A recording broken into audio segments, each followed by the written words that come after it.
No matter what, don't get stranded on Highway 13. Many people know how unlucky the number 13 is. I didn't believe in the superstition of the number 13 because I had never experienced anything unfortunate connected to it. That was until I got stranded on Highway 13. It was late at night when I was driving down the road. I had noticed how desolate the road seemed. I had not seen another car on it the entire trip. I was traveling somewhere nearby and had admittedly gotten a bit lost. Thick woods lined both sides of the road, giving an eerie vibe. Partly due to my lack of knowledge regarding where I was and partly due to the fear an animal could jump before my headlights in a heartbeat, I drove very cautiously. All of a sudden, my car started acting strange.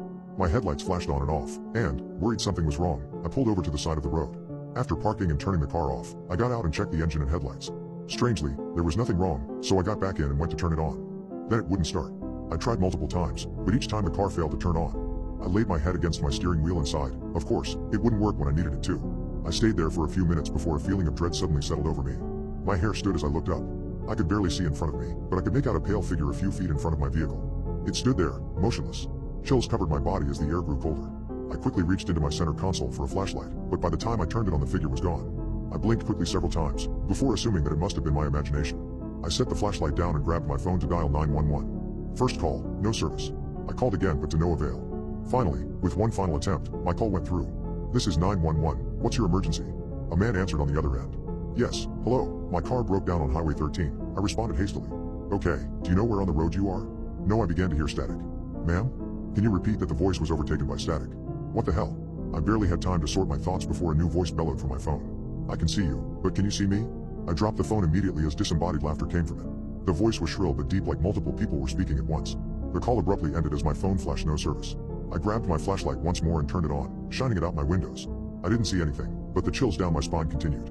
I never believed in the paranormal, and even then I was trying to make a reasonable explanation for it all. Stealing my nerves, I got out of my vehicle with my flashlight in hand. I searched around my car, looking for anything that could explain what just happened. I had walked to the edge of the road, shining the light into the woods, when I heard a twig snap. It made me jump, but I couldn't see anything. I took a deep breath. It's okay, it's okay. It was most likely an animal.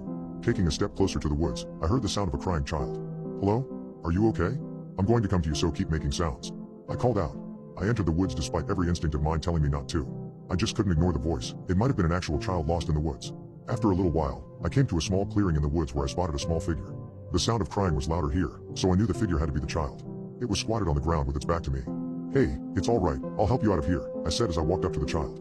The crying quieted down, and I went to place my hand on the child's shoulder. I noticed how cold the child felt. "Are you all right?" In that instance, it turned around.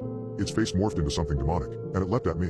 I screamed in horror and fell back away from it. I quickly stood up, but I didn't see it anywhere.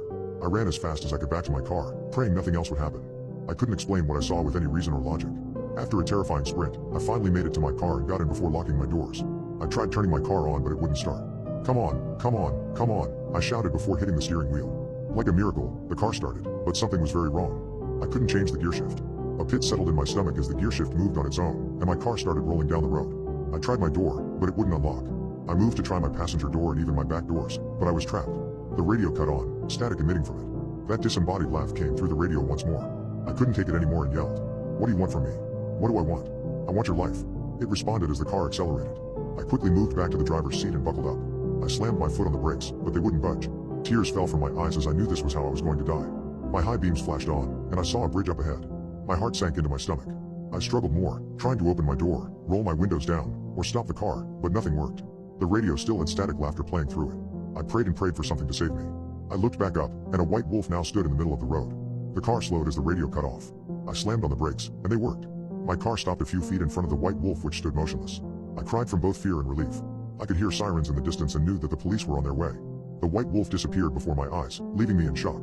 It wasn't long after that the police arrived and asked me what happened. I tried to retell what I experienced as best as I could, but I couldn't help getting choked up with sobs as I explained what happened. Despite no physical injuries, they insisted on taking me to the hospital to get checked over. "But what about my car?" I asked.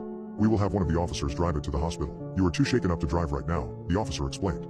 I agreed and got in his car. Just as he went to leave, I felt the instinct to look to the wood's edge, and there stood that white wolf, watching me. I'm not sure what happened that night, but I am positive that something paranormal tried to unalive me. I also believe that the white wolf I saw is a guardian or protector of some kind that saved me. It answered my prayers and saved me from that demonic creature. While I didn't believe in the paranormal before, I strongly believe in it now. Some words of advice for everyone: don't get stranded on Highway 13, or you might see for yourself why the number 13 is feared.